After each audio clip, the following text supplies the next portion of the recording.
우리에게 향하신 아버지 하나님의 인자하심과 사랑하심이 크고 영원하십니다. 한번 우리를 사랑하시면 영원히 사랑하시고 온 세상에 있는 모든 사람들을 그리고 모든 피조물들을 하나도 남김없이 그 넓으신 품으로 안으시고 사랑해 주시는 분이십니다. 그리고 하나님이 사랑하시는 그 사랑의 수준으로 우리를 차원 높은 사랑 가운데로 이끄시고 우리로 차원 높은 사랑을 하게 하시며 지옥까지 찾아 들어가셔서 죄와 죽음과 저주가 있는 그 현장을 마다하지 아니하시고 그곳까지 찾아가 사람을 찾아내시는 그런 사랑의 아버지십니다. 아버지, 오늘도 그 사랑 안에서 저희가 아버지께 경배를 드리고 아버지께서 우리에게 베푸신 사랑에 대하여 감사의 예배를 드립니다. 오늘도 아버지 음성 듣기를 원합니다. 아버지께서 우리 안에 오셔서 성령으로 말씀하시는 그 아버지 성령의 말씀, 그 음성 듣기를 원합니다.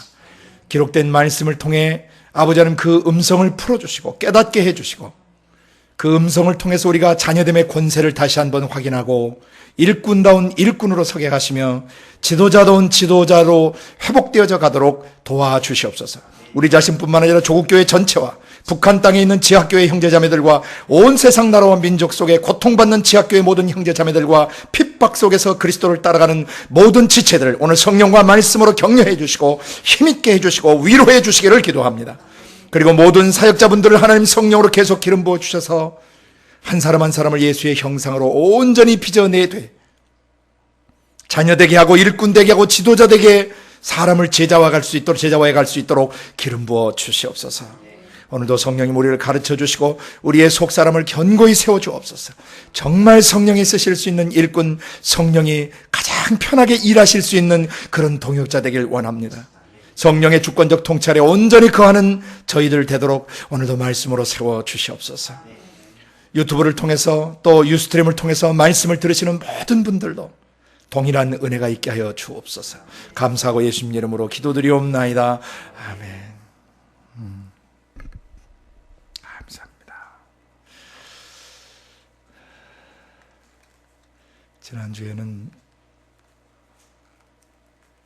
지지난주죠. 방송이 좀 어려웠었는데 하나님 또 우리 박 집사님을 통해서 또 잘 도움받게 해주셔서 감사합니다. 직임 1번부터 39번까지는 사역자 된 사람이 어떻게 하나님의 자녀됨에 기반을 놔야 하는 거, 어떻게 자녀됨의 기반을 온전히 놔야 사역자다운 사역자로 일꾼다운 일꾼으로 사역할 수 있는가. 그래서 사역자 자신이 사역자가 되기 전에 먼저 자신 안에 놓아져야 될 1년차 기반에 대해서 예수님의 그 가르침에 사도적 제자들 1년차 기반, 자녀됨의 그 기초에 대해서 나눴습니다. 그리고 거기에 사역하는 사람이 거기에 돼야 성령과 함께 또 다른 사람에게 사역을 할 때 그 사람들 속에 1년차 기반을 정확히 놔줄 수 있는 그런 일꾼이 된다. 그리고 40번부터 지금 이제 오늘 46번째죠. 오늘 46번째 직임 40번부터 46번을 가는 데는 예수님이 이제 성령이 쓰시는 일꾼, 성령이 쓰시는 사역자로서 예수님이 어떻게 육신을 입고 아버지의 성령의 이끌림을 받아 사역하셨는가, 어떻게 육체 입으신 예수님이 그 안에 계시는 아버지의 성령의 인도를 받아서 아버지 하나님의 그 성령 사역을 감당하셨는가, 우리에게 아주 중요한 본이 된다 그랬습니다. 우리의 기준이고 우리의 모델이시고 우리의 절대 기준이 되십니다. 왜냐하면 아버지 영에서 나오신 그 말씀께서 예수가 되시고 그리스도가 되셔가지고 우리에게 본을 보이셨기 때문입니다. 이것은 어떤 신학 구조나 신학 교리나 어떤 개인의 영적 체험이나 또 어떤 개인적 또 경험들이 이것을 우선해서 사람의 영혼의 어떤 기반이 되거나 기준이 될 수는 없는 것입니다. 오직 아버지 하나님과 그 아버지의 거룩하신 성령과 아버지 영에서 내신 성령으로 말씀하신 그 성령으로 그 말씀을 육화시키신 성령에 의해서 계시되어진 그 말씀만이 우리의 구원자 예수가 되시고 우리를 기름 부으시는 그리스도가 되시는 것입니다. 그래서 그 말씀, 아버지의 성령으로부터 오는 그 말씀을 깨닫는 사람들은 성령 사역을 하게 되는데, 성령이 자녀되게 하신 뒤에 성령으로 일하게 하시는데, 하나님의 일에 동참하게 하시고 하나님의 역사에 동참하게 하시고 하나님 나라의 일꾼이 되게 하시는데, 어떻게 일꾼 되게 하시는가를 이제 보여주시는 게 복음서 전체를 통틀어서 보면 2년차 한 전반부 몇 개월 정도, 딱 언제부터 언제라고 말할 수는 없지만은 대개 2년차 한 전반부, 초반부에서 중반부 정도까지, 2년차 전반부에 성령이 쓰시는 사역자, 성령이 쓰시는 책임자가 무슨 사역을 해야 되는가, 그걸 계시하고 있으신 거예요. 성령은 어떤 일을 하시는가, 그리고 우리로 하여금 어떤 사역을 하게 하시는가, 성령이 하시는 사역, 아버지께서 친히 성령과 말씀으로 하시는 사역이 뭔가를 우리가 올바로 알아야 아버지의 성령과 동역할 수 있다는 것입니다. 우리는 사람이 만든 제도나 조직의 동역자가 아닙니다. 사람이 만든 어떤 팀이나 사람에 의해서 형성된 그런 사역팀이 아닙니다. 우리는 우리 안에 계신 아버지의 성령과 동역하기로 결정하고 그 아버지의 성령께 우리의 전 삶을 위탁한 종들입니다. 우리는 성령의 사람이길 원하고 철저하게 아버지의 영에서 나오시는 그 말씀의 지시를 따라 사역하고, 아버지의 영에서 나오신 그 말씀, 예수께서 사역하신 그대로 그 사역을 재현하고, 또 약속하신 대로 이보다 더 큰 일도 하겠다고 하셨기 때문에 아버지의 성령께서 우리를 통해 더 큰 역사를 이루어 주셔가지고 아버지의 뜻이 이루어지고 아버지가 영광 받기를 원하는 것입니다. 그래서 2년차 전반부 내용들이 마태복음만 제외하고 마가, 누가, 요한은 2년차 이런 전후반부 내용들이 정확하게 분리돼서 계시되어 있습니다. 그러나 마태복음만큼은 일꾼된 사역자 된 사람과 지도자 된 사람이 어떻게 사역해야 되는가를 양면을 같이 계시하셨는데, 마태복음 4장 12절부터 14장 12절까지가 대략 2년차 본문인데, 2년차 전반부는 내가 너희를 사람 낚는 어부가 되게 하겠다고 부르셔가지고 그 다음에 사도적 밤이 맞도록 기도하시고 사도적 지도력을, 사도들을 뽑으시기 전까지 단계가 2년차 전반부로 우리가 보는 것입니다. 누가복음 6장 12절을 기준하고 또 마가복음 3장 13절 이하를 기준으로 해서 예수님 밤이 맞도록 기도하시고 사도를 뽑으셨어요. 여기서부터 하나님 나라의 지도력을 발휘할 사람들을 뽑으셨다. 자녀됨에서 일꾼됨의 단계로 훈련하시고 준비시키셔서는 마침내 창세기 1장 26절부터 28절까지 하나님의 원래 의도하셨던 그 왕노릇하는 하나님의 신의 아들, 딸답게 하나님과 함께 공동 통치하고 다스리는 왕으로서의 삶, 그런 지도자로서의 삶을 살 수 있도록 하나님이 세워주시는 장면이다. 그래서 2년차 중후반부는 사도를 세우셔서, 지도력을 세우셔서 2년차 끝까지는 그 사도들을 전도여행 내보내는 데까지가 2년차 후반부 과정이라는 것입니다. 그래서 2년차 전반부, 후반부 전체를 마태복음을 통해서 같이 보기 때문에 혼란이 없으시길 바라요. 이것은 무슨 얘기냐면은 어떤 지도력을 가지고 있어야 이런 사역을 할 수 있는가, 그죠? 예수님이 하신 사역이 먼저 나오잖아요. 마태복음 4장 12절부터 끝절까지 예수님이 하시는 사역이 나와요. 놀라운 사역이 압축되어 있어요. 압축 파일에 압축되듯이 어마어마한 일들이 벌어졌어요. 회당에서 가르치며 천국복음을 전파하실 때 모든 병과 약한 것이 고쳐질 때 모든 앓는 자를 사람들이 데리고 오는데, 귀신 들린 자, 각색병에 걸린 자들, 그 다음에 중풍병자들, 또 간질하는 사람들, 여러 질병에 걸려있는 사람들이 와서 다 치유받는 역사가 일어나는 거예요. 왜 사역자인 예수, 육신 입으신 사람이신 예수가 왜 그런 일을 할 수 있었는가? 그 안에 이미 지도력의 기름 부음이 임해 계셨다는 거죠. 누가복음에 보면 주 여호와의 신이 내게 임하여 내게 기름을 부으셔가지고 나도 나를 보내자 가난한 자들에게 복음을 전케하셨다. 그 내용이 나와요. 누가복음 4장에서는 61장 이사야서 61장 성취선을 하신단 말입니다. 예수님에게는 이미 태내에 잉태되시는 순간부터 성령으로 잉태되시고 성령 안에서 지혜롭게 자라시고 그 다음에 세례요한에게 세례를 받을 때 성령이 그분에게 성령의 능력이 임하셔서 성령 세례를 성령 안에 잠기시고 그 다음에 성령에 사로잡혀서 광야로 이끌려 가셔서 마귀의 심, 악한 영들을 거룩한 영으로 대적해서 이기시고 성령과 말씀으로 이기시고 그 다음에 성령의 권능을 덧입어서 갈릴리로 돌아오셔서 본격적인 갈릴리 사역을 시작하셨다는 것이죠.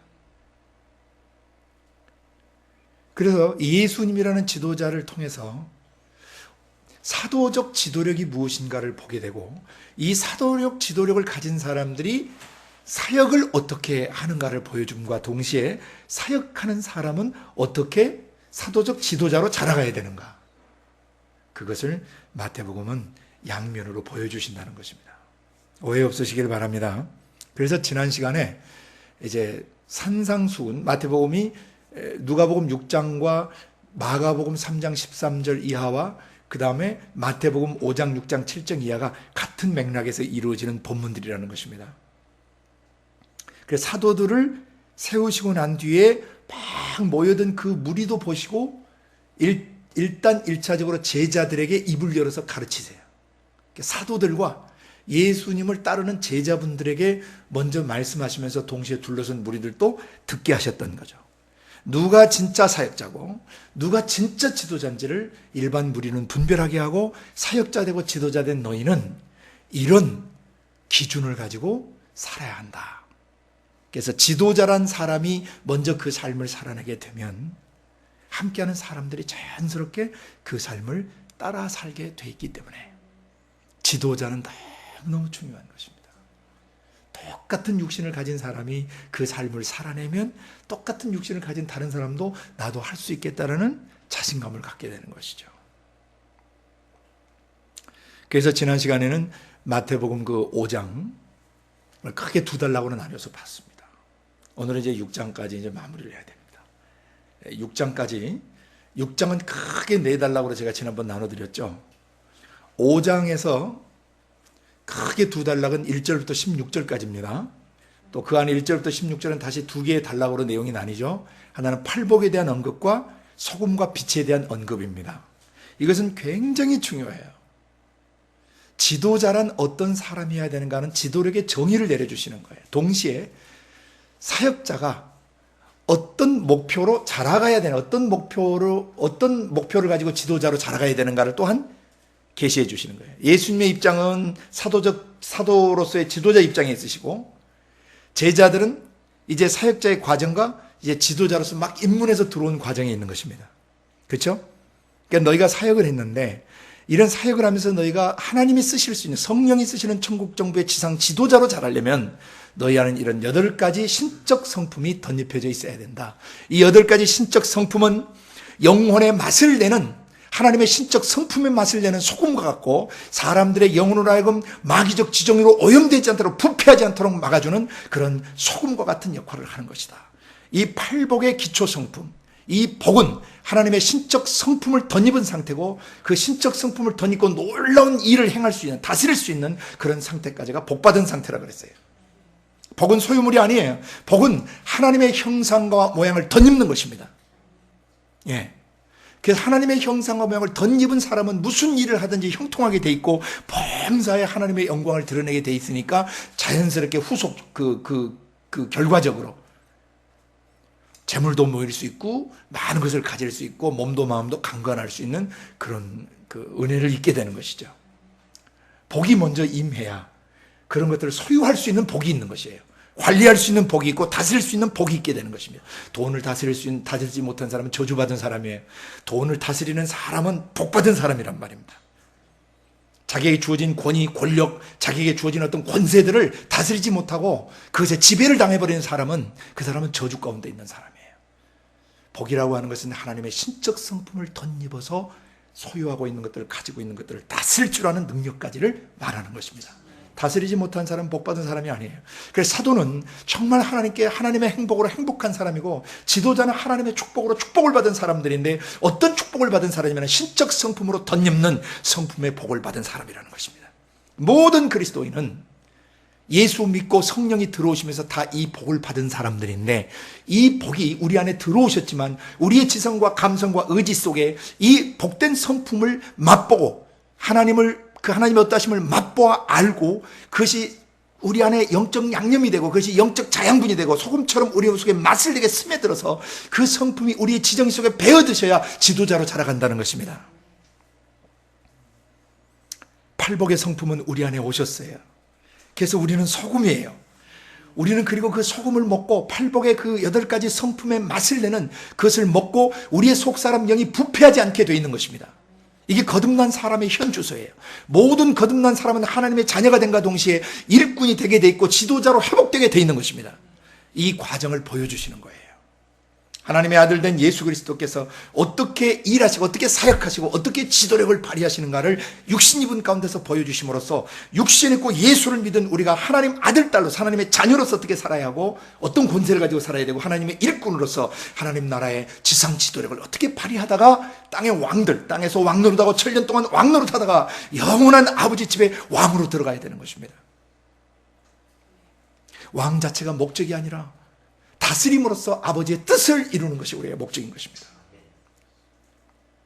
그래서 이 팔복의 성품은 굉장히 중요하다는 말이죠. 하나님의 성품이 여러 가지가 있지만 하나님께서 계시해 주신 이 8가지 자질, 8가지 성품의 자질들은 사역자, 지도자의 삶에 있어서 가장 중요한 파운데이션이다. 이것을 예수님은 소금이라고 부르셨고 너희를 세상의 빛이라고 부르셨다. 소금은 먹고 우리 몸에서 스며드는 것이지만 빛은 밖으로 발산하고 밖으로 비추는 것이다. 어둠을 비춰내는 것이다. 심령이 가난하지 못한 사람의 어둠을 비춰내고 심령에 애통함이 없이 굳어져 있는 사람의 심령을 녹이고 온유하지 못하고 거칠고 난폭하고 무례한 이런 사람의 심령을 녹일 수 있는 그런 지도력 성품을 가지고 있어야 된다는 거죠. 의롭지 못한 사람들, 정의롭지 못한 사람들, 편법을 쓰고 방법을 쓰고 자기 편의대로 살아버리는, 하나님의 말씀을 제쳐두고 하나님의 기준을 제쳐두고 자기 편의대로 살아버리는 그런 사람들의 마음속에 소금이 되어줘야 되고 그들에게 빛이 되어줘야 된다는 것입니다. 그 다음에 남을 긍휼히 여기는 것입니다. 긍휼히 여겨지려면 반드시 의의 기준 앞에서 자기가 깨져야 돼요. 자기가 잘못됐다는 것을 인식해야 돼요. 자기가 틀렸다는 것을 알아야 되고 자기가 비뚤어졌다는 것을 알아야 되고 자기가 어둠이라는 것을 알아야 되고 자기가 파괴된 존재라는 것을 알아야 그 상태를 인식한 그 사람에게, 깨어진 그 심령에게 하나님의 긍휼과 자비가 물붓듯 부어진다는 것입니다. 호세아서 10장 12절 13절 이하에 말씀하시는 것처럼 너희의 묵은 땅을 기경하라 말이죠. 굳어버린 마음 땅, 고착돼버린 마음 땅, 경직된 마음 땅. 지성도 죽고 감성도 마비되고 감성도 아주 왜곡되고 비뚤어지고 자기중심적이고 성격도 못된 이런 상태의 마음밭을 기경하라. 의를 심고 긍휼을 거두라. 의의 기준을 먼저 네 마음에 모셔드리고 그 네가 틀렸다는 것을 인식하라. 그러면은 긍휼을 하나님이 부어주시겠다. 지금이 바로 너의 묵은 땅을 기경할 때다. 그래서 사도들은, 사역자들과 지도자들은 둘 다 묵은 땅 된 사람들의 마음속 그 생각, 감정, 의지가 굳어져 있고 하나님을 인식하지 못하고 영적인 감각이 없고 하나님의 신적 성품이 아직도 자기 속에서 발현되지 않는 이런 사람들, 여전히 인본주의적이고 자기중심적이고 자기고집과 성장 과정 속에 형성된 마귀적 죄성, 마귀적 지정의를 기반으로 형성돼 버린 자기의 지성과 감성과 의지와 자기의 성격, 자기의 기질대로 계속 살아가는 이들의 가슴 속에 정말 신적 성품의 맛을 내주는 소금이 되어야 되고 그들의 어둠을 비춰주는 빛이 되어야 되는데 긍휼이 없는 냉랭하고 자기중심적인 이기적인 그런 사람들의 마음속에 소금 맛을 내주고 빛을 비춰주는 사람들, 마음의 동기가 순수하지 않는 사람들, 교회도 이용하고 하나님도 이용하고 성도들도 이용하고 목사도 이용하고 목사는 평신도를 이용하고 뭐 이런 모든 마음의 동기가 순수치 않고 청결치 않는 그런 심성의 사람들의 마음속에 정말 소금이 돼줘야 되고 그들의 어둠을 비춰주는, 그들의 근본 동기가 잘못된 것을 볼 수 있도록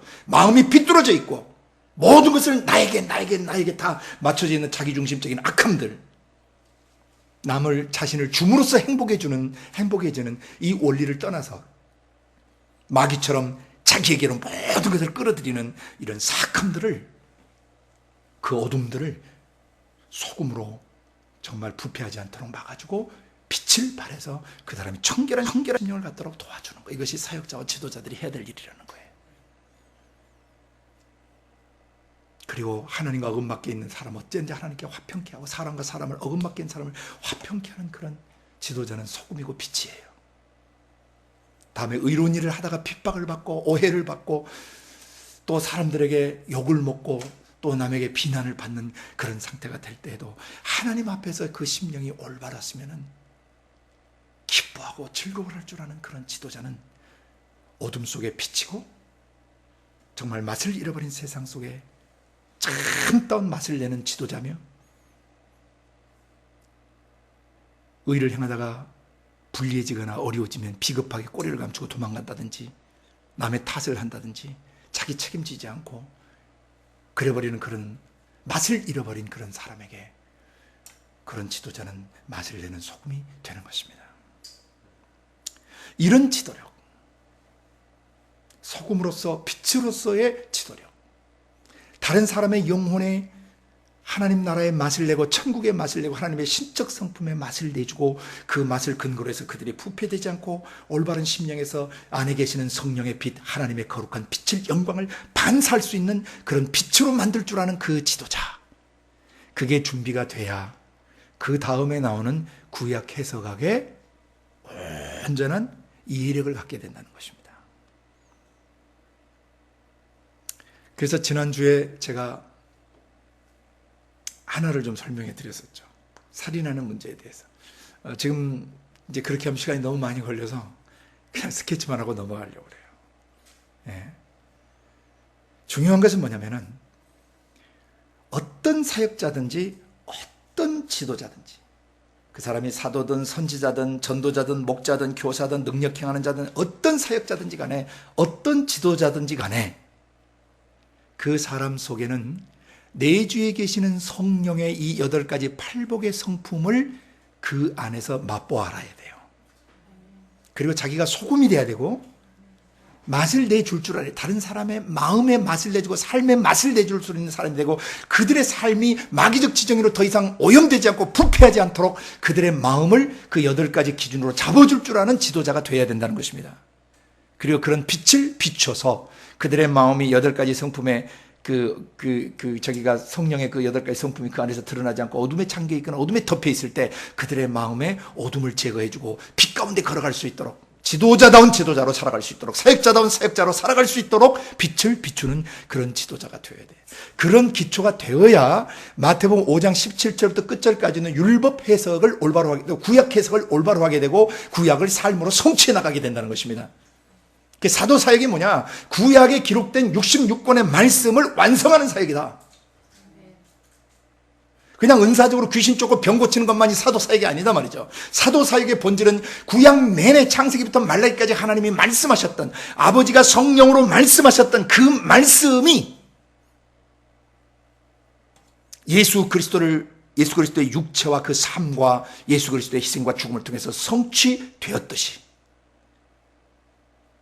사도 사역이라고 하는 것은 아버지의 성령과 함께 또 그 말씀 예수를 기반으로 기준으로 구약을 성취하는 사역이다. 그래서 예언한다고 하는 사람 또 사도라고 하는 사람이 구약 성경에 대한 지식이 온전치 못하고 구약 성경이 온전히 자기 속에서 통전적으로 이해되지 않았다면 그 사람은 아직 사도 사역이나 선지자 사역을 하시면 안 돼요. 더 잘하셔야 돼요. 더 준비하셔야 돼요. 자녀됨의 기초부터 견고히 놓으셔야 돼요. 자녀됨의 권세를 사용하는 법과 일꾼된 사역자됨의 기초를 놓으셔야 되고 그 다음에 지도자로 서셔야지 그냥 신학교 맞춰서 커리큘럼 맞춰서 제자훈련 그 어떤 공과 커리큘럼 맞춰서 어떤 정규 과정 맞춰서 사역자 되는 거 아니라 말입니다. 지도자 되는 거 아니라 말입니다. 영향력이 있어서 관록이 있어서 되는 것이 아니라 말입니다. 성령으로부터 자녀됨의 권세가 명확히 그 안에서 경험되어져야 되고 성령에 의해서 일꾼됨의 기름붐이 있어야 되고 성령에 의해서는 사도적 기름붐이 그 안에 임해야 그 사람이 온전한 지도력을 발휘할 수 있다는 것입니다. 우리는 성경으로 돌아가야 합니다. 마태복음에 예수님이 계시셨던 The Shepherd King, 목자 왕이 보여주셨던 성령으로 잉태되신 그 말씀께서 보여주신 이 원리 그대로 살아가야 되는 것입니다. 아버지의 성령께서 말씀하신 그 말씀, 육신을 입고 오신 그 말씀 예수께서 우리의 목자가 되시고 우리의 왕이 되셔서 너희가 이렇게 지도자로 자라가야 된다고 보여주고 있는 것입니다. 이 8가지 성품이 자기의 지성과 감성과 의지 속에 성령에 의해서 각인되어지고 배어들고 스며들고 그 8가지 성품이 자기의 지정의를 주관하시고 주장하지 않으면 이 사람은 사역다운 사역을 할 수 없고 지도자다운 지도력을 발휘할 수가 없어요. 그건 인본주의 사역하는 것이에요. 복음서의 기준으로 철저히 돌아가야 됩니다. 지금 현재 이 말씀을 듣는 분들 중에 사역을 하고 싶거나 또 지도력을 사모하고 또는 사역 현장에 계시고 이미 지도자의 자리에 계시다면 다시 한번 내면을 돌아봐야 합니다. 그래서 골이 나 있거나 준비되어 있지 않으면 다시 성경으로 돌아가셔서 복음서의 원리로 돌아가서 다시 이 말씀 앞에 무릎 꿇고 이 말씀께서 나를 읽으시고 나의 내면을 읽으시고 이 말씀께서 나를 고치시고 이 말씀께서 나를 다시 구속하시고 치료하시고 회복하셔서 이 말씀께서 나를 다시 속사람을 자녀다운 자녀, 일꾼다운 일꾼, 지도자다운 지도로서 기초를 다져주시도록 겸손히 무릎 꿇고 다시 배워야 되는 것입니다.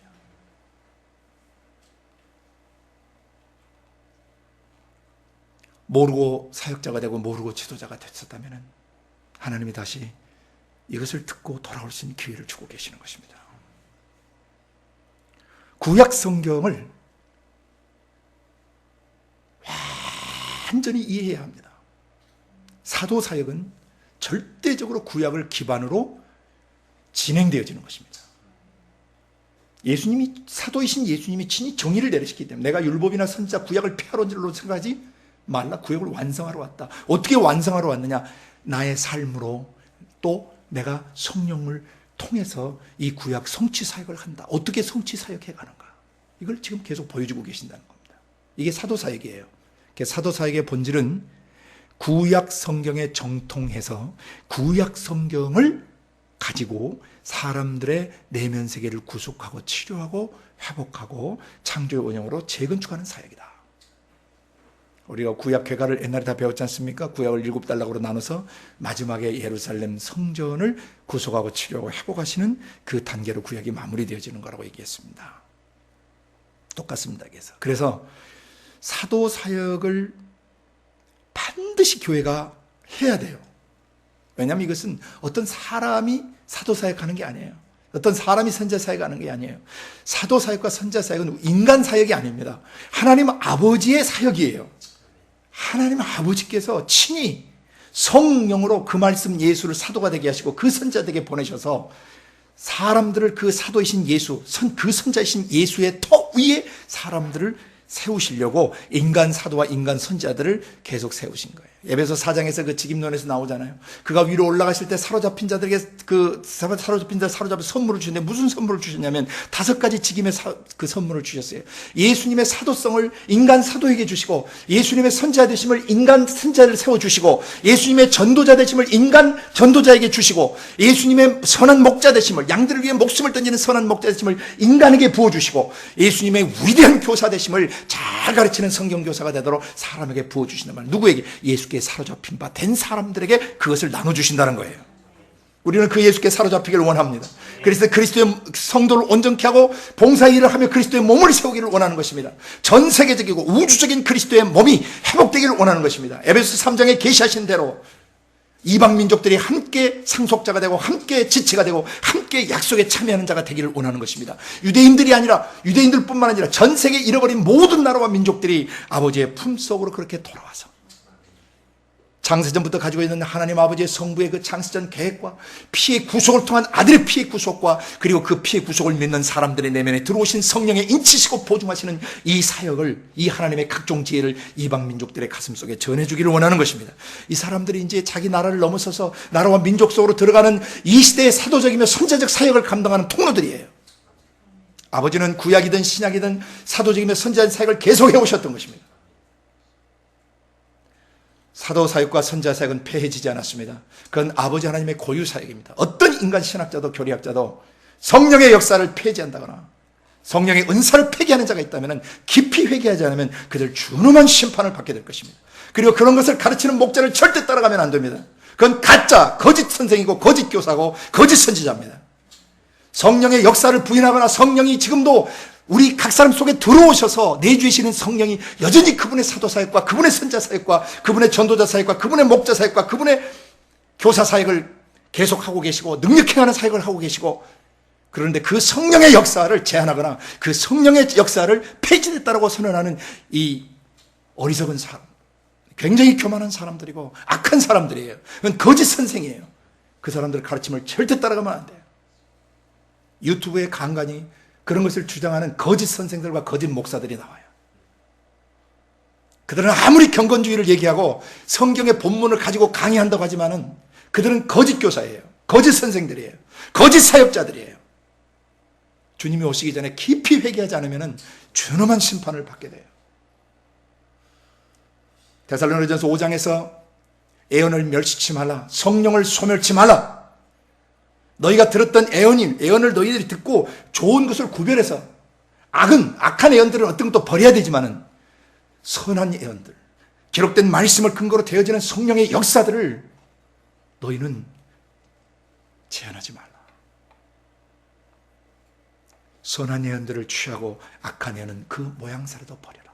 기복적이며 자기중심적이며 귀신들과 접속된 거짓 예언들과 본 것이 없이 들은 것이 없이 자기 마음속에서 우러나는데 예언하는 자들은 전부 거짓 선지자들이라고 에스겔 13장에 하나님이 가르쳐주고 계세요.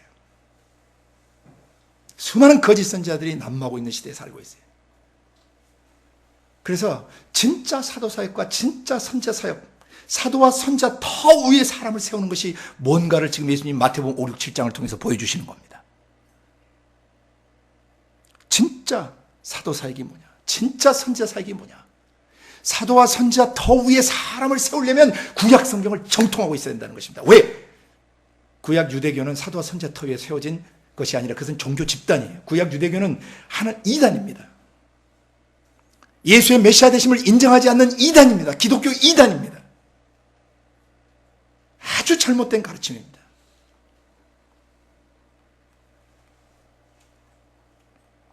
우리는 이스라엘이나 유대인들하고 관계가 있는 것이 아니라 구약 성경 말씀과 관계 있는 것입니다. 정신을 차려야 됩니다.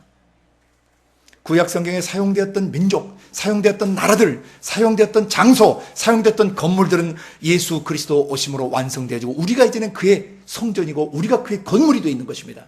그 사람이 유대인이든 이방인이든 상관없어요. 왜냐하면 예수 안에 있으면 유대인이나 헬라인이나 차별이 없고 구별이 없고 차이가 없다는 것입니다.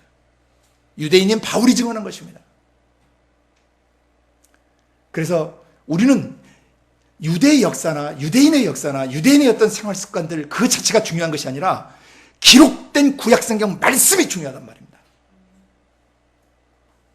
아무리 유대인이라 할지라도, 아무리 혈통상으로 아브라함 자손이라, 아무리 언약 자손이라 할지라도 기록된 말씀에 위배되게 사는 사람들은 가짜예요.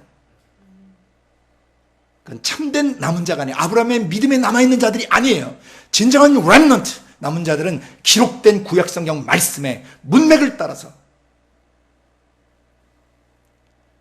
말씀을 책별로 균형적으로 정확하게 이해하고 있는 사람들이에요. 수많은 어떤 이스라엘 회복운동을 하는 사람들 중에 성경의 문맥을 무시하고 성경 구절을 빼다가 거짓으로 가르치는 거짓 교사들이 너무 많아요. 경계하셔야 됩니다.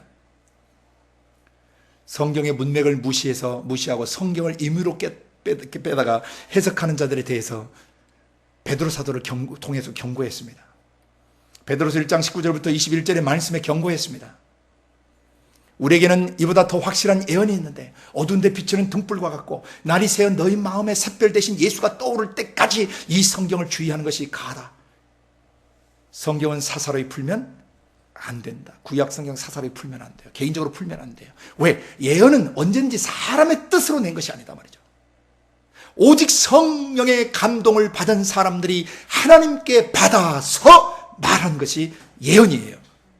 그래서 기록된 말씀이 예언의 교본이고 예언의 기준이고 예언의 절대 기준이에요. 사람의 은사적으로 경험한 사람들이 뭐 감각적으로 느끼고 뭔가 감동이 오고 느낌이 오고 뭔가 머릿속에 깨달아지는 그거 자체가 예언의 기준이 아니라는 것입니다. 기록된 말씀만이 예언이에요. 기록된 말씀에서 음성을 정확하게 들은 사람들만이 예언 사역을 할 수 있는 것이에요. 그때는 우리는 예언적 사역을 하게 되는 것이죠. 기록된 말씀이 예언이고 이 예언을 근거로 해서 사람들의 영혼을 구속하고 치료하고 회복하고 재건축하는 이 사역이 예언적 사역이에요. 우리는 성령이 주시는 이 말씀을 잘 듣는 사역자, 그리고 잘 대언하는 지도자가 되어야 합니다. 지금 사도이신 예수님께서 그 선지자 되시고 그 제사장 되시며 왕이신 목자 왕께서 지금 사도 사역이 무엇이고 선지자 사역이 무엇인지를 계시해 주고 있어요. 그래서 너희가 지금 사도로 임직됐는데, 사도로 너희가 세워졌는데, 앞으로 너희는 사도적이며 선지자적인 사역을 해서 전 세계 교회를 유대교 토위가 아니라 이제부터 내가 구약을 해석하는 방식으로 내가 나의 영이 가르쳐준 대로 새로운 새언약 교회가, 신약 교회가 탄생하게 되는데, 너희는 바로 그 기초석이 되는 사람들이다. 그리고 지상 모든 교회는 유대인들의 어떤 습관이나 관습이나 전통에 의해서 세워지는 것이 아니라, 유대교적 백그라운드로 세워지는 것이 아니라 기록된 말씀을 성령께서 계시하신, 조명하신 그 기반 위에 지상교회가 세워지는 것이다. 교회는 사도와 선지자 터에 세워지는 것이다.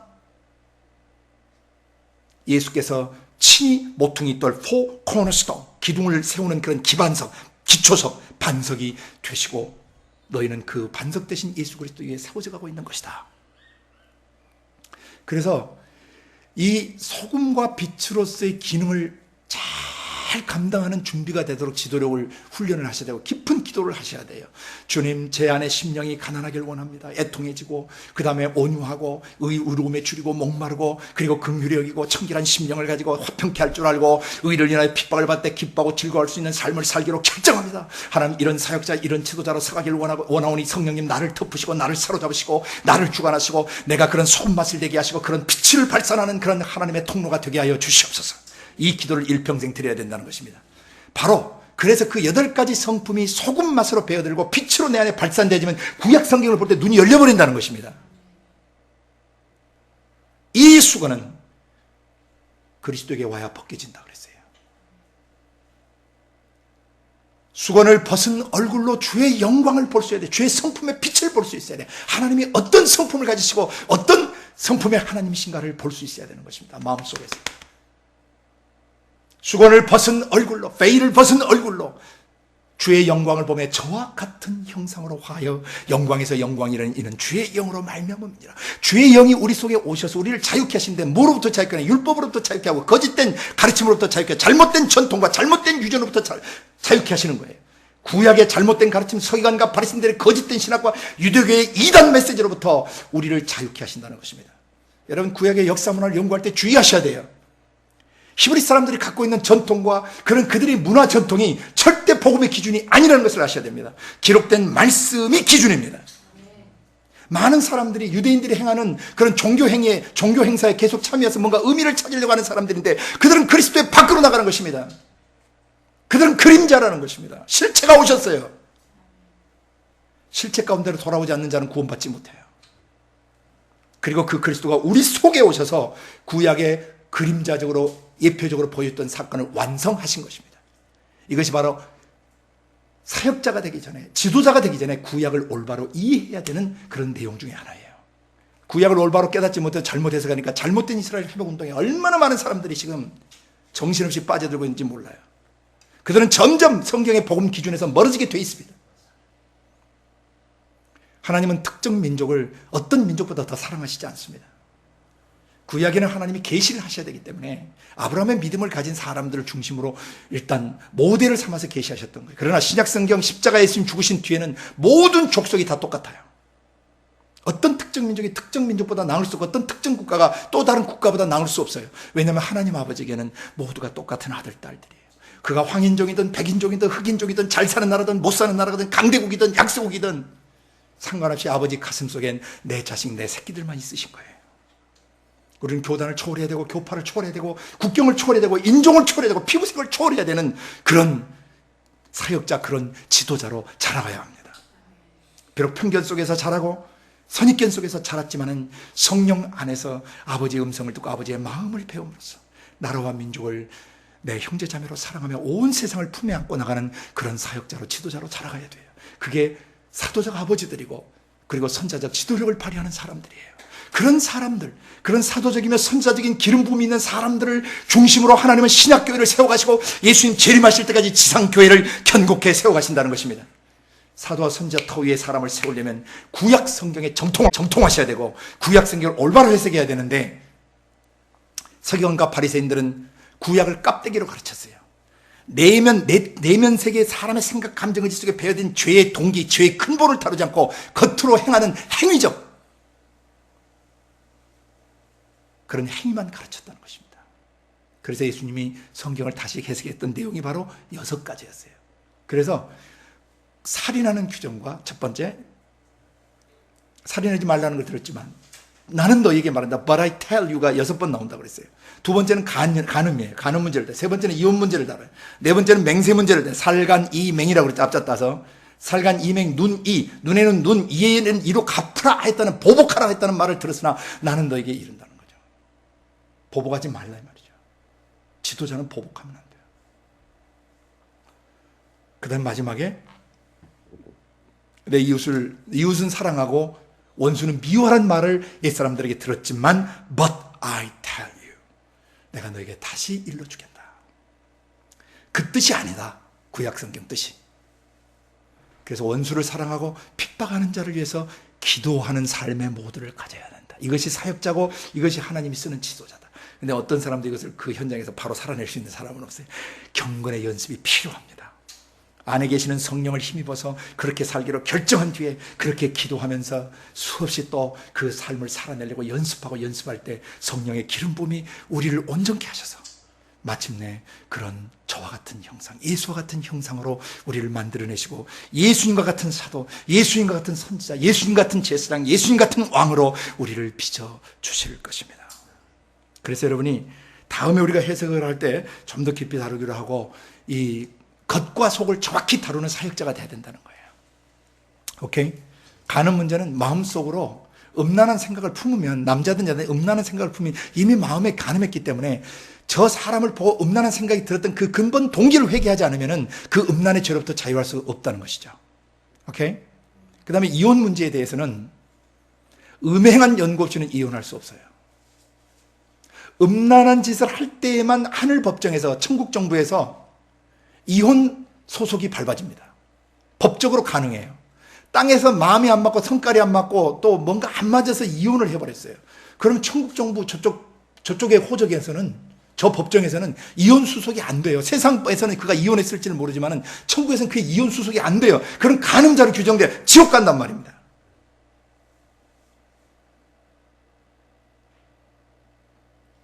그래서 음란한 짓을 한 연고가 없이는 이혼하면 안 돼요. 물론 예수를 믿기 전에는 그 자체가 음란하고 어둠이었기 때문에 그것은 예외예요. 예수를 믿기 전에는 어쩔 수가 없어요. 그 자체가 어둠이고 그 자체가 지옥 가게 돼 있었단 말이죠. 그러나 예수를 믿고 난 뒤에, 하나님을 믿고 난 뒤에는 다시는 그런 짓을 하면 안 돼요. 오늘 수많은 그리스도인들이 쉽게 이혼하고 쉽게 결혼합니다. 간음한 연고로 이혼한 여자나 이혼한 남자하고 결혼하면 그것도 간음하는 거예요. 버려진 여자에게 장가드는 자, 버려진 남자에게, 음란한 죄를 지어서 버려진 남자나 버려진 여자, 이혼한 여자나 이혼한 남자, 음란한 짓에 대해서 이혼한 남자와 여자와 결혼하면 그 사람 간음하는 것이란 말입니다.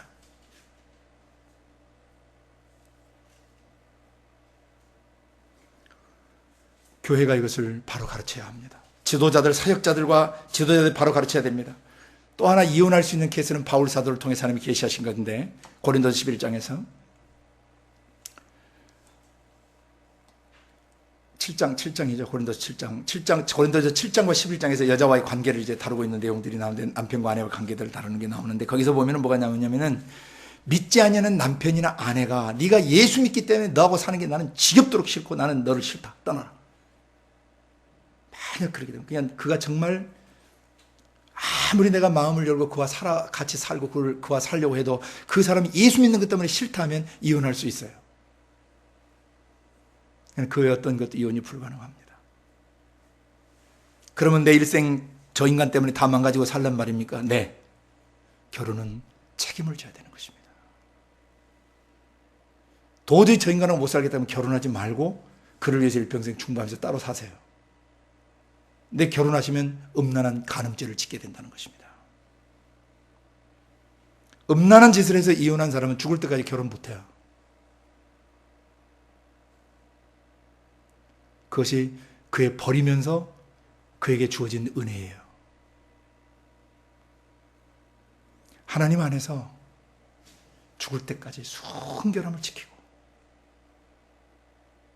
다시 첫 아내나 첫 남편과 다시 화합하든지 그것이 불가능하면 혼자 지내야 돼요. 왜?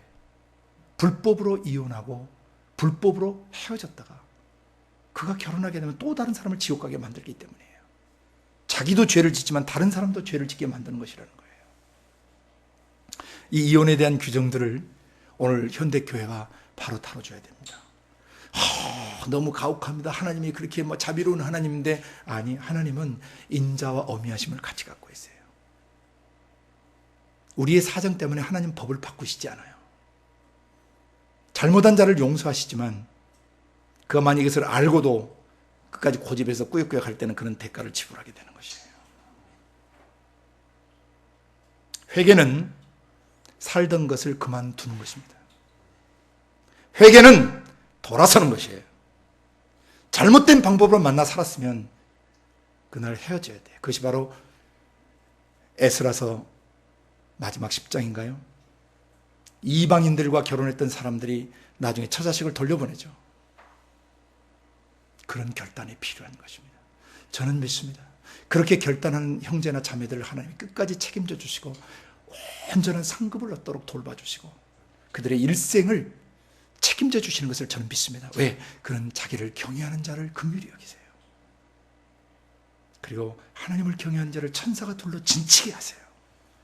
그리고 하나님의 친밀함이 여호와를 경외하는 자들에게 있어요. 육신의 안락, 잠깐 있다가는 세상적 쾌락과 세상적 안정을 위해서 하나님을 배신하고 하나님의 말씀을 배신하고 산 사람의 마지막이 어떻겠어요?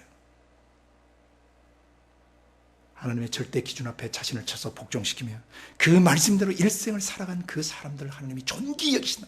과거에 비록 죄를 지었고 잘못 살았고 더럽게 살았고 어리석게 살았고 무지하게 살았지만 회개하고 돌아온 후에 그 삶을 뒤우치고 올바로 살기로 결정하고 하나님의 말씀의 법대로 남은 생을 살아가려고 하는 사람을 하나님은 존귀히 여기시는 것입니다. 그 다음에 맹세 문제입니다. 왜 맹세가 악하냐? 지가 주인이기 때문이에요. 지가 신이기 때문이에요. 지가 뭔데 맹세를 할 수 있어요? 인간은 그걸 지킬 능력이 없어요. 그래서 맹세하면 안 돼요. 어디로든 맹세하면 안 돼요.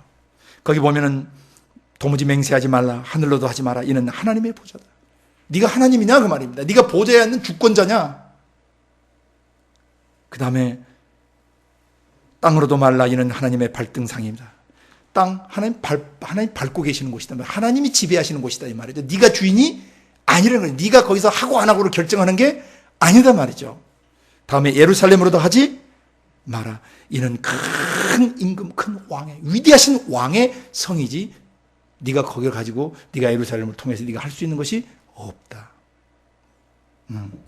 그리고 네 머리로도 하지 말라. 너는 네 머리 한 털도 네가 흰고 검게 할 수 없다. 그러니까 네 생각, 네 주관, 그것도 네가 맹세할 대상이 못 된다는 거죠.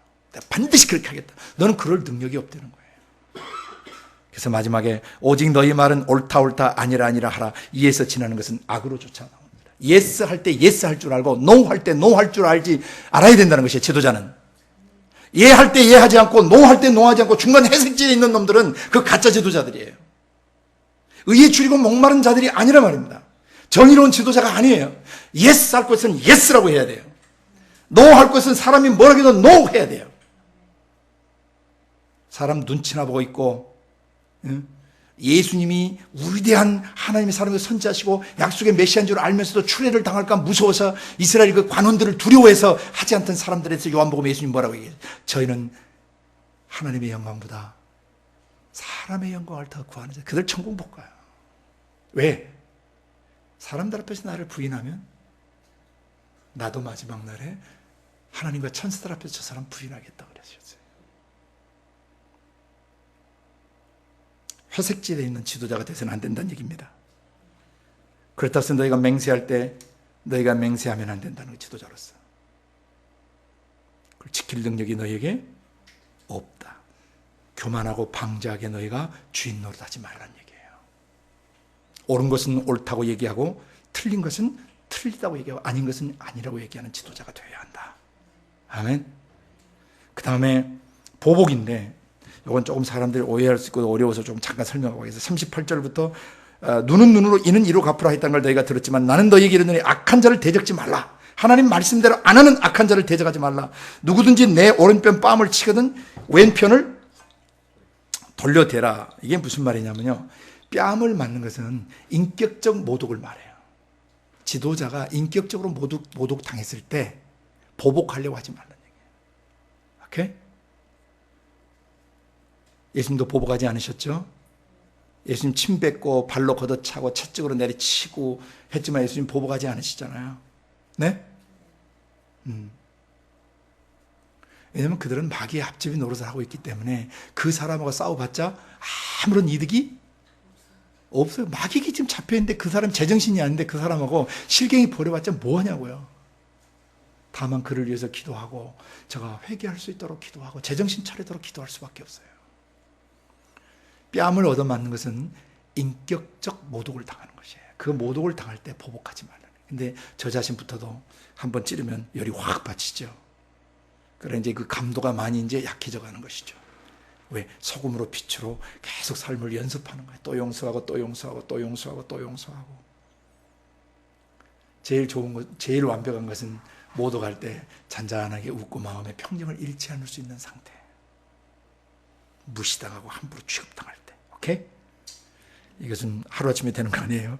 계속 이 말씀을 기준으로 해서 경건의 연습이 필요해요. 이 말씀을 근거로 연습해야 합니다. 그 다음에 또 너를 송사해 속옷을 가지고자 하는 자에게 겉옷까지도 가지게 하라는 일은 재산상의 손실을 입었을 때, 손해봤을 때 보복하지 말라는 거예요. 재산상의 손실을 입었을 때, 소유물에 어떤 치명타를 입히거나 뭔가 돈을 가지고 나를 망하게, 돈으로 나를 이용했거나 내 돈을 떼먹었거나 뭔가 내 물건, 내 소유물에 손상을 입히고 내 것을 가져갔거나 내 것을 망가뜨렸거나 파괴시켰을 때 보복하지 말래. 세 번째, 억지로 오리를 가게 하거든 그 사람과 심리를 동행하라. 그게 오리는 노역을 시키는, 강제 노역을 시킬 때예요.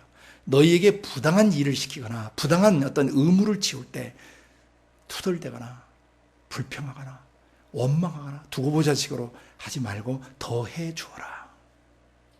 그죠? 더 해주어라. 맨날 나만 시키고 나만, 이런 사람은 지도자가 될 수 없는 사람이에요. 이것도 하루아침에 안 됩니다. 계속적인 삶의 연습이 필요합니다. 경건의 훈련이 필요합니다.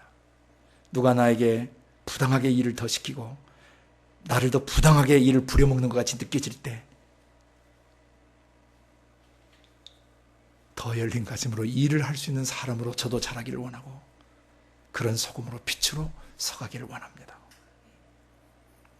네 번째, 네게 구하는 자에게 주며 네게 꾸고자 하는 자에게 거절하지 말라. 꼭 필요해서 달라고 하는데 그냥 구두쇠처럼 꼭 움켜쥐고 그러지 말고 관대하게 필요한 사람에게 주고 나보다 더 필요하면 주고 나눠주는 사람이 되도록 해라.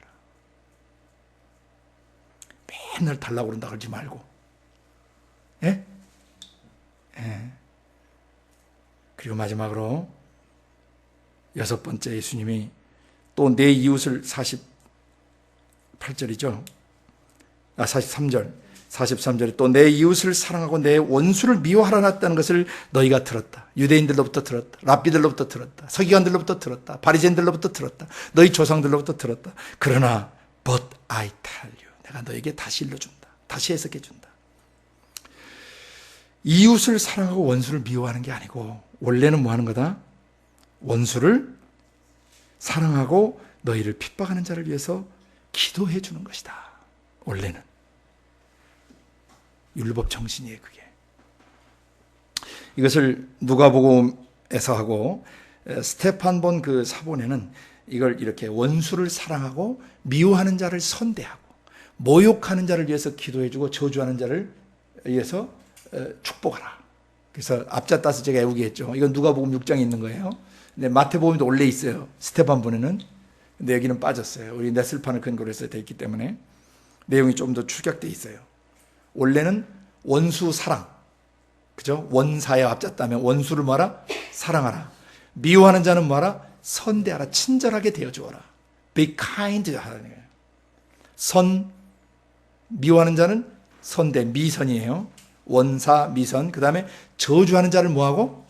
축복해주고. 모욕하는 자는 뭐 해줘요? 기도해줘라. 그래서 저축모기가 돼요. 좀 재밌는 말이죠. 원사, 미선, 저축모기. 저축하라, 모기를. 저축하셔야 돼요. 저주하는 자를 축복하고 모욕하는 자를 기도해야 돼요. 같이 한번 해봅시다. 원사, 미선, 저축, 모기. 원사는 어떤 실 같고 미선이는 이름 같고 그다음에 저축하라 모기를 그러면 아니죠. 이 네 가지는 지도자의 삶에 있어서 가장 중요한 기반이에요. 그러니까 구약 성경을 올바로 해석했다면, 올바로 이해했다면 이런 소금으로 빛으로 그가 자라가게 돼 있고 연그러져 가게 돼 있다는 것이죠. 아멘. 그래서 예수님이 이제 그 다음에 무슨 얘기를 하시냐면은 45절 이같이 한즉 이렇게 한즉 원사 미선 저축 모기 이렇게 한즉 하늘에 계신 너희 아버지의 뭐가 돼요? 아들이에요. 이게 하나님의 아들, 하나님의 자녀의 삶의 기초라는 겁니다. 지도자가 살아야 될 삶의 기초예요. 자녀됨의 기초예요. 아들됨의 기초예요. 신의 아들 된 사람들은 이렇게 산다는 겁니다. 왜? 아버지가 그렇게 사시거든요. 원수를 사랑하셨잖아요. 우리가 연약할 때, 우리가 그래서 죄 지은 죄인 되었을 때, 그래서 하나님과 원수 되었을 때 하나님이 우리를 향한 사랑을 그 근본 본체를 십자가에 못 박으심으로 보여주셔요. 자기 몸을 죽이시고 우리를 살리신 거예요. 아멘. 하나밖에 없는 자기의 몸을 던지시고 우리를 살려주신 사랑이에요. 아버지께서 그렇게 하신 것처럼 너희도 그렇게 하여라. 이는 하나님이 그 해를 악인과 선인에게 비추게 하시며 비를 의로운 자와 불의한 자에게 내리우심이니라. 밉다고 햇빛 안 비춰불고 밉다고 비 안 줘버리시는 하나님이 아니시지 않느냐. 밉지만 비도 주시고 햇빛도 갖게 하시고 산소도 공짜로 다 마시게 하시고, 진화론이라고 미친 소리 하면서 사는 그런 아들 딸들에게도 다 하나님이 햇빛 주시고 비를 주시는 관대하신 아버지세요. 46절 너희가 너희를 사랑하는 자를 사랑하면 무슨 상이 있으리요? 세리도 이와 같이 아니하느냐? 또 너희가 너희 형제에게만 무난하면 남보다 더하는 것이 무엇이냐? 이방인들도 이같이 하지 않냐? 그러므로 하늘에 계신 너희 아버지의 온전하신 같이 너희도 온전하라. 이때 완전하라. 제가 지난번 완전에 대해 완벽에 대해서 얘기해 줬어요. Be perfect. 완전해져야 한다. 하늘에 계신 너희 아버지가 완전하신 것처럼. 신의 완전, 하나님의 완전과 피조물의 완전은 달라요. 하나님의 완전은 진짜 완전하신 거예요. 완벽하십니다. 피조물의 완전은 한계가 있어요. 언제만 피조물은 완벽할 수 있냐면 아버지의 영에서 나오신 그 말씀 안에 거할 때만 사람은 완전해요. 그 말씀을 버리면 완전성이 깨져버려요. 사람은. 피조물은 피조물로서의 완전성이 있어요. 아버지께서 말씀하신 그대로 살아야 완전한 겁니다. 네? 그래서 이 세상에서 우리가 완벽주의를 다 싫어하는데 완벽주의가 왜 나쁜가를 이해하셔야 돼요. 완벽주의는 그 지가 기준이, 자기가 기준이에요. 내 마음에 들어야 좋아하죠. 에? 내 생각, 내 감정, 내 의지, 나하고 코드가 맞아야 맞게 사람을 조종하거나 야단치거나 사람을 이용해요. 그러니까 완벽하게 만드는 거죠. 누가 기준이에요? 내가 기준. 그래서 그 완벽주의는 악한 것이에요. 완벽의 기준은 누구셔야 돼요? 그렇죠. 아버지의 성령과 그 말씀이 완벽의 기준이셔야 돼요. 그러니까 아버지의 성령이 말씀하신 그 기준대로 너도 완벽하게 살라는 것입니다. 살 수 있습니다. 성령이 우리 속에 들어와 계시기 때문에 살 수 있습니다. 성령이 우리의 연약한 영으로 하여금 아버지 말씀대로 살게 도와주시는 거예요. 이것이 사도사역의 결론이에요. 사도와 선자가 왜 사역해요? 왜 예언 사역해요? 왜 사도사역해요? 왜 전도해요? 왜 목양해요? 왜 성경을 가르쳐요? 아버지의 완전하신 것처럼 완전한 사람 되게 하시려고. 이걸 에베소서도 얘기하죠. 하나님의 아들을 믿는 일과 아는 일에 다 하나가 되어 완전한 사람을 이루기로 하는데, 그 완전한 사람은 뭐냐? 그리스도의 장성한 분량이 충만한 데까지 이르는 상태다. 그렇게 하려면 성도가 먼저 온전케 돼야 되고, 그 다음에 봉사의 일을 서로 사역을 해서 그 사람을 섬겨야 되고, 그리고 그 사람 그리스도의 몸을 세워줘야 완전해지는데, 어느 때까지 우리가 어느 목표까지 세워가야 되냐면 그리스도의 성숙하심이 꽉 찰 때까지 그 사람을 세워가야 돼요. 양육해 가야 돼요. 가르쳐 가야 돼요. 제자 훈련해 가야 돼요. 오케이? 그래서 하늘에 계신 너희 아버지의 완전하신 같이 완전하게 되게 하기 위해서 사도와 선지자들은, 지도자들은, 사역자들은 반드시 팔복의 성품을 기초로 해야 되고, 소금되고 빛돼야 되며, 그 소금과 빛된 삶이 돼야, 그 마음속에 그런 성품이 돼야 구약 성경에 있는 아버지의 마음이 제대로 계시되어지고 깨달아져서 구약 성경을 삶과 사역을 통해서 성취하는 그런 지도자가 된다는 것입니다. 그래서 사도들은 마지막에 아버지가 온전하신 것처럼 온전히 되어야 하고, 그 다음에 그 사도들을 통해서 한 사람 한 사람의 영혼들이 어떻게 돼야 돼요? 아버지 말씀대로 성령과 그 말씀 따라 사는, 성령과 그 말씀의 절대성을 쓰고 살아가는 그런 사람으로 완전해져야 돼요. 사도사역의 목표예요. Being like Christ, 그리스도와 같이 되는 것입니다. Christ likeness라고도 얘기할 수 있고요. 또는 우리가 용어를 하나 만들었다고 그랬죠. 예수화, Jesusization, 예수화, 예수님처럼 말하고 행동하고 사역하는 사람 되기를 원하는 것입니다. 우리가 육신을 입고 있지만 아버지의 성령께서 그 말씀을 우리 안에 기름 부어주시면 우리가 그런 삶을 살아낼 수 있고, 그런 사역자로 살 수 있고, 또 사람들을 사도와 선지자 터 위에 세워가는 지도자가 될 수 있는 것입니다. 지도력 사역, 사도 사역의 굉장히 중요한 목표를 예수님이 마지막에 계시해 주셨어요. 6장까지 하려고 했더니 못했습니다. 죄송합니다. 시간이 다 돼서 마무리를 해야 될 것 같습니다. 다음 주에 6장을 다루도록 하겠습니다. 4가지입니다. 잘 보시면은 6장의 그 3개 사건, 구제와 기도와 금식의 이 3개 사건은 일단 지도자들에게 말하신 거예요. 근데 거기에 가장 무서운 지적이 하나 있는데, 사람에게 보이려고 구제하지 마라. 사람에게 보이기 위해서 기도하지 마라. 사람에게 보이기 위해서 금식하지 마라. 그게 6장 1절의 그 주제 선언이에요. 다음 주에 여러분이 한번 쭉 읽으시고 묵상하고 오시길 바랍니다. 사람에게 보이려고 그들 앞에서 너희 의를 행치하도록 주의하라.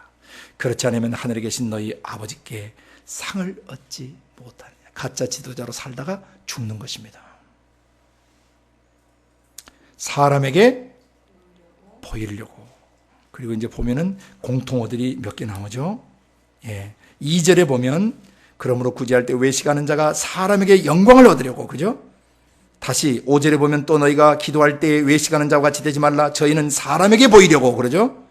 사람의 영광을 얻으려고, 사람에게 칭찬받으려고, 사람에게 뭐 보이려고. 또 하나 있어요. 금식에 대해서 16절, 금식할 때 너희는 외식하는 자들과 같이 슬픈 기색을 내지 말라. 저희는 금식하는 것을 뭐 하려고? 사람에게 보이려고. 40일 금식 몇 번 했다고 자랑하는 사람들은 미친 사람들이에요.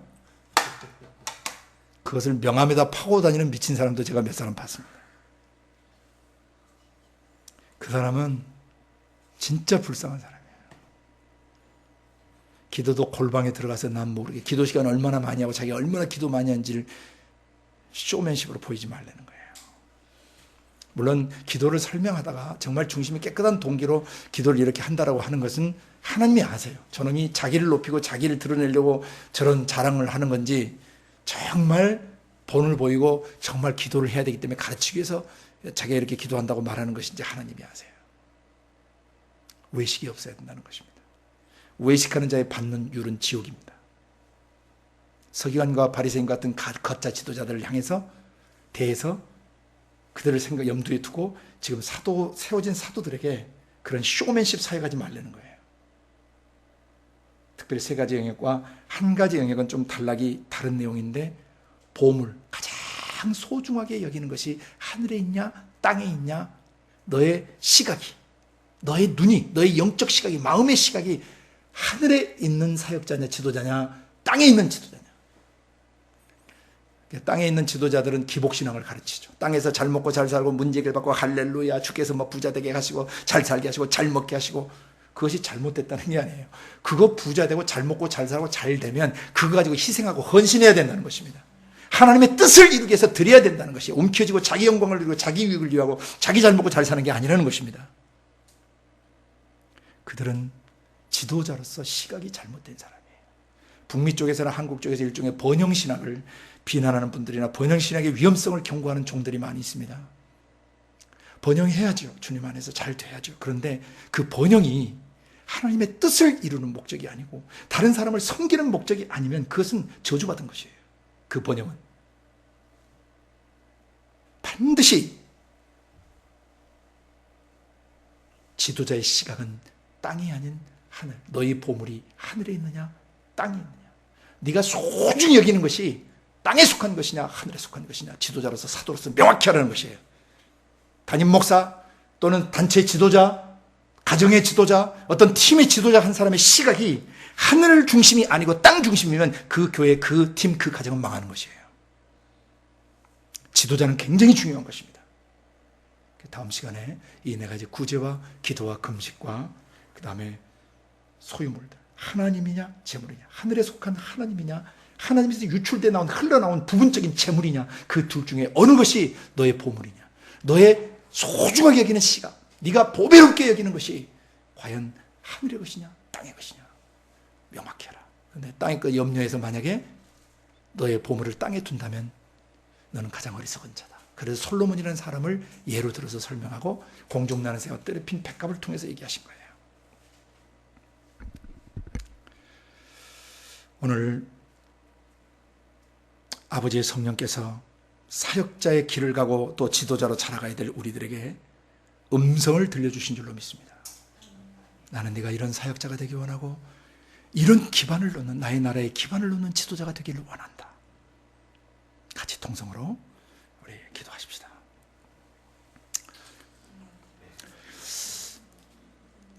아버지 하나님, 오늘 우리에게 마태복음 5장을 통해서 다시 한번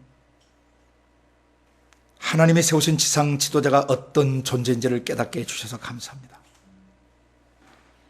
팔복의 성품이 소금처럼 배어들고 스며들고 하나님의 신적 성품의 맛을 내고 또 우리의 내면 세계가 마귀적 지정의로 부패하고 변질되지 않도록 막아주시며, 그래서 우리가 거룩한 빛을 발산하는 그런 지도자로 살아가도록 불러주시고 가르쳐주시고 그렇게 살도록 축복해 주심을 감사합니다. 성령님 우리 속에 와 계시기 때문에 팔복이 이미 우리 안에 와 계시고 우리 이미 덮고 계심을 믿습니다. 그 팔복의 기반 위에 우리가 살아가겠습니다. 도와주시옵소서. 소금으로 빛으로 영향력을 발휘하며 살도록 도와주셔서 무엇보다도 구약 성경에 정통하게 하시고 구약 성경을 정확하게 이해하고 구약 성경을 삶으로 살아내는 그러한 지도자들로 자라가게 하여 주시옵소서. 감사하고 예수님 이름으로 기도드리옵나이다.